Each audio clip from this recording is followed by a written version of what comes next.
예를 들어 대지 100평이면 기존보다 건물 50평을 더 지을 수 있다는 뜻입니다. 평당 월세 10만원 기준으로만 계산해도 월 500만원, 연 6천만원의 수익이 증가합니다. 그리고 이걸 수익률 3%로 환산하면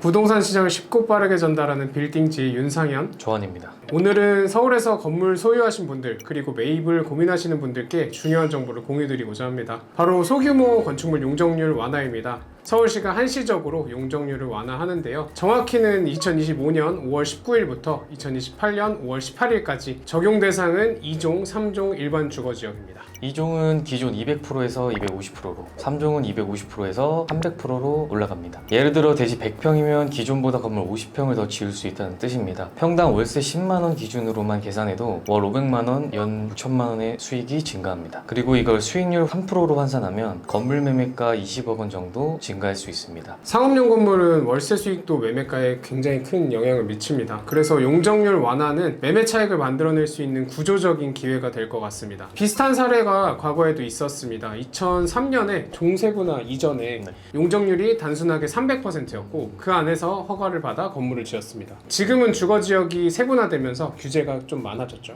그래서 아주 드물게 예전 기준으로 지어진 건물들이 용적률 이득을 본 건물로 분류돼서 더 높은 가격에 거래되기도 했습니다.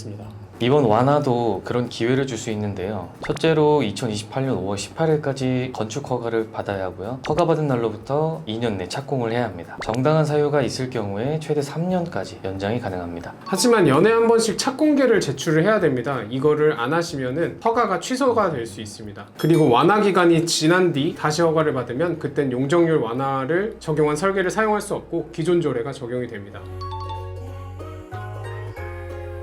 무조건 용적률 꽉 채워야지는 위험합니다. 실제로는 이런 현실적인 제약도 있습니다. 첫 번째는 1조건 사선 제한입니다. 4층 이상이 올라가면은 사선 제한 때문에 면적이 줄어듭니다. 특히 대지가 작은 경우 이제 상부층은 면적을 제대로 사용할 수 없는 경우가 있고요. 둘째로는 주차장 확보 문제입니다. 근생 기준으로 약 40평당 주차 한 대가 필요합니다. 그러다 보니까 용적률이 늘어난 만큼 주차 공간도 확보가 필요하고요. 총 면적을 줄이거나 지하 주차장, 기계식 주차장을 고려를 해야 됩니다. 아니면은 이제 1층 면적을 줄여가지고 그 1층에다가 주차장을 확보를 해야 되는데 1층 임대료가 비싼 지역이라면은 1층을 줄이는 건 굉장히 손해가 될 수 있을 것 같습니다. 그리고 소방 기준도 있습니다. 6층 이상이라면 스프링클러와 저수조 설치가 의무인데요. 이 저수조 크기도 크고 간격 확보도 필요합니다. 결론적으로 용적률 완화의 효과를 극대화하려면 다음 조건들을 갖춘 것이 유리합니다. 아무래도 대지가 넓고 북쪽에 도로를 접해 있고 총 임대료가 높은 상권이며 주차가 여유 있는 곳. 사실 이런 대지는 뭐 지금도 좋았고 맞습니다. 근데 이제 완화까지 활용을 한다면은 더욱 좋은 대지가 될 수 있을 거라고 보여집니다.